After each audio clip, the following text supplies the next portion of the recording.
Today we're making a classic Egyptian comfort food, potato and chicken casserole. This dish is really simple to make and it uses a brilliant onion marinade to pack it full of flavour. It's one of my wife's favourite dishes and something you'll find on many Egyptian dining tables. If you're new here, I'm Ovi, a home cook who wants to get you cooking authentic and delicious Middle Eastern food at home. First, I'm going to show you how to break down a whole chicken into 4 oven-ready pieces. Then we're going to make a delicious marinade for the chicken before assembling the casserole. Let's get right to it. Let's start by first breaking down the chicken into 4 pieces.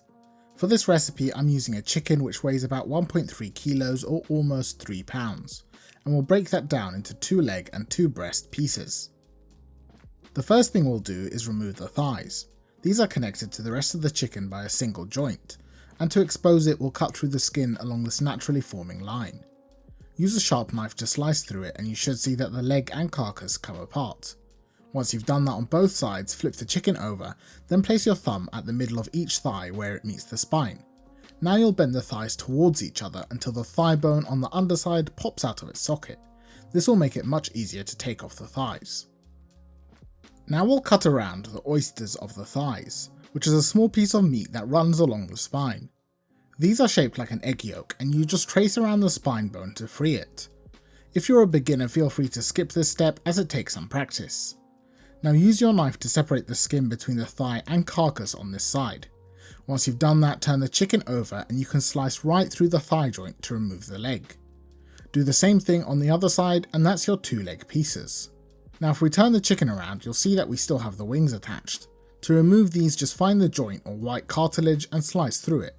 You do the same thing if the wing tips are also attached. Now to remove the carcass from the breast, stand the chicken upright and you should notice a seam where the breast and rib cage meet. Slice through it as far as you can go. Once you've done that, lay the chicken breast side down and pull apart the 2 sides of the carcass till the rib cage bends completely the other way. Now you just need to slice through any meat or joints where it is connecting and it should come right off. Final thing to do is to split the 2 breasts apart. Slice down on one side of the breastbone all the way until your knife hits the bone. Once it does, use your body weight to press down on the knife and cut through the bone, and that's how you split a chicken into 4 pieces.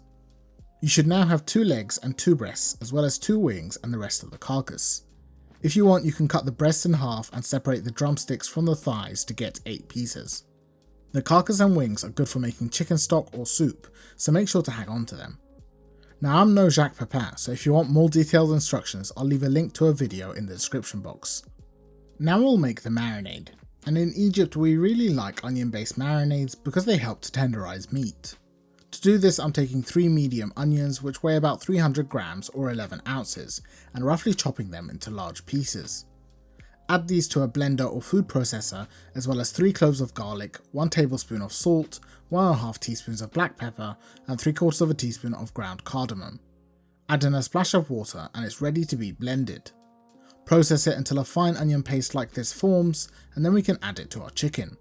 I've placed the chicken pieces in a Ziploc bag so I can easily store it in my fridge, and I'm just pouring the marinade into the bag. Once it's in there I'll seal the bag and then I'll massage the marinade into the chicken, making sure that every single piece has been well coated.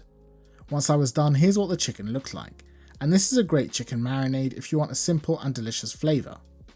I'm placing this in the fridge to marinate overnight, but 4 hours will be enough to completely marinate the chicken. The next day I pulled it out of the fridge about an hour before cooking to let it come back to room temperature. Now all that's left to do is prepare the vegetables, and we'll be using tomatoes, green peppers, onions and of course potatoes. You'll need to cut a single large firm tomato into slices about 3mm or under 1/8 of an inch thick. These will go on top of the chicken and caramelize in the oven. We'll also do the same thing with the green pepper. If you can find these light green ones, they have a nicer flavour than bell peppers, but use whatever is available. These should be cut to the same size as the tomato slices and make sure to remove the core. For the onions, I've taken 2 medium onions and sliced them into circles about 7mm or 1/4 of an inch wide. After slicing them, I pulled apart the layers so that I was left with a lot of onion rings. Transfer them to a bowl before adding in 1/8 of a teaspoon of pepper and 1/4 of a teaspoon of salt. Mix that all together thoroughly until all the onion rings are coated in salt and pepper. Finally it's the potatoes. And for this recipe you'll want to use 1 kilogram or 2 pounds of roasting potatoes. Get a variety that can crisp up well in the oven. These should be sliced into circles about the same thickness as the onions. Once sliced they should look something like this. We'll be coating them in a mixture similar to the chicken marinade, and to make it blend together 1 onion, 1 clove of garlic, 1 teaspoon of salt and half of a teaspoon of pepper into a very fine paste. Mix it together with your potatoes until they look something like this. Now we can finally assemble the dish. We'll start by placing a bed of onions in the bottom of an oven-proof baking dish until the tray looks something like this. Add in a few slices of the green peppers here, and then optionally add a green chilli, which I'll just poke a few holes into. Top that with the potatoes, and you should try to have as little overlap as possible. If you end up with 2 layers of potatoes, add 10 more minutes to your cooking time. Top that with a few more onions and peppers before adding your chicken to the dish. I'll suggest rubbing some olive oil onto the chicken pieces to help them brown while cooking. Next, place the tomato slices on top of the chicken pieces and scatter over some more of the peppers and onions. Finally, spoon over any of the leftover onion mixture from the potatoes and the tray is ready to be baked.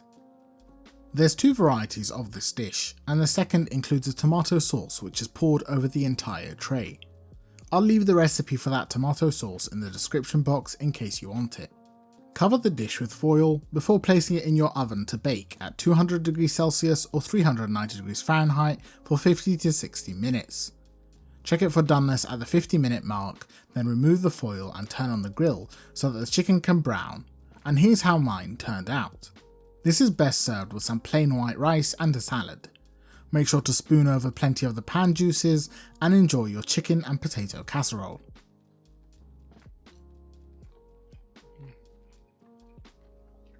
Christ.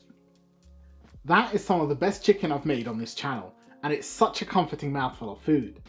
The marinade gave the chicken a delicious cardamom flavour, and the potatoes have soaked up all the chicken juices. With the rice and salad, it's just perfect for a weeknight meal. I really hope you give this one a try and let me know if you like it. Thanks for watching, and if you enjoyed the video, don't forget to leave a like or comment and share it with your friends. Thanks to our Patreon sponsors for making this video possible. If you want to join them, the link is in the description box down below, and I'll be back next week with another recipe.